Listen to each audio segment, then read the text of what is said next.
It was a Sunday night in Las Vegas, the last day of the Route 91 Harvest Country Music Festival.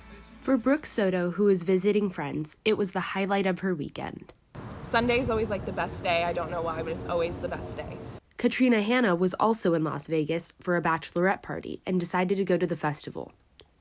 After the first song or two, everyone was like, okay, we're done.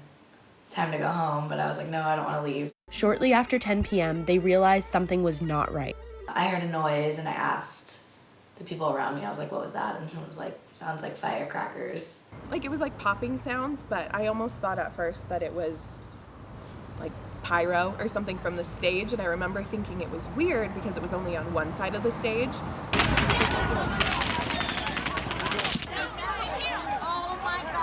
For at least 10 minutes, gunfire coming from a window of the Mandalay Bay Hotel rained down onto the crowd below.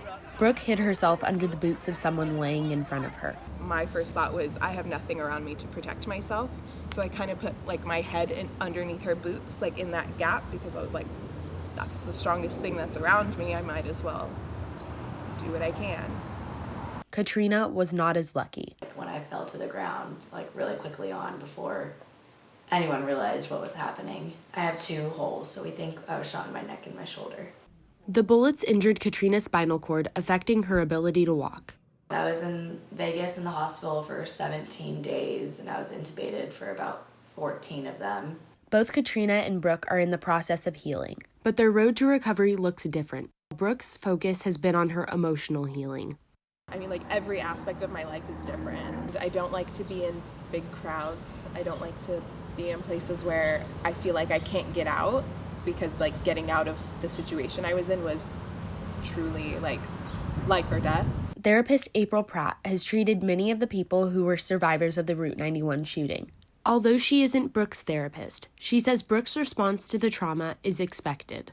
Experiencing a shooting or something that severe, hypervigilant, looking around, always wondering if their surroundings are safe. Loud noises are going to cause them to totally react. Brooke saw a therapist up until recently to help work through the trauma of the experience. In order to get to the healing part, you have to acknowledge what happened. And I don't usually like to talk about what happened. I don't like to give a lot of details because then I have to relive it.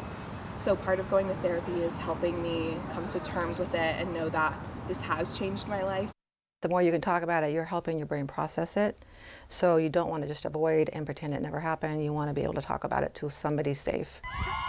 After 17 days in the hospital in Las Vegas, Katrina came back home to California. But still ahead of her were weeks of treatment to learn how to walk again. It started slow, but Don't start running now. as time went on, I was able to get stronger and stronger, and be a big deal, like being able to sit up in my wheelchair and then be able to get out of the wheelchair and use the walker, use the cane. The entire first year was more just like, I knew what happened and everything, but I was more focusing on my physical healing. In the midst of her recovery, Katrina graduated from the University of Laverne. Katrina Alejandra Hanna. Since the shooting, Brooke has begun graduate school, but like many survivors, she still holds guilt. I feel guilty because like here I am, and somebody else isn't. I still talk about it with my friends that were there. I think that's one of the healthiest relationships that I have, is being able to do that and like relive it with those people because we feel safe. Despite the tragic experience of that night, both women say they are optimistic about life. I really want to be around those like I love and love me just all the time. Even like in the worst moment of your life, there is still like love, and I think that that's more important and that's more powerful. Reporting for Foothill Community News, I'm JC Theory.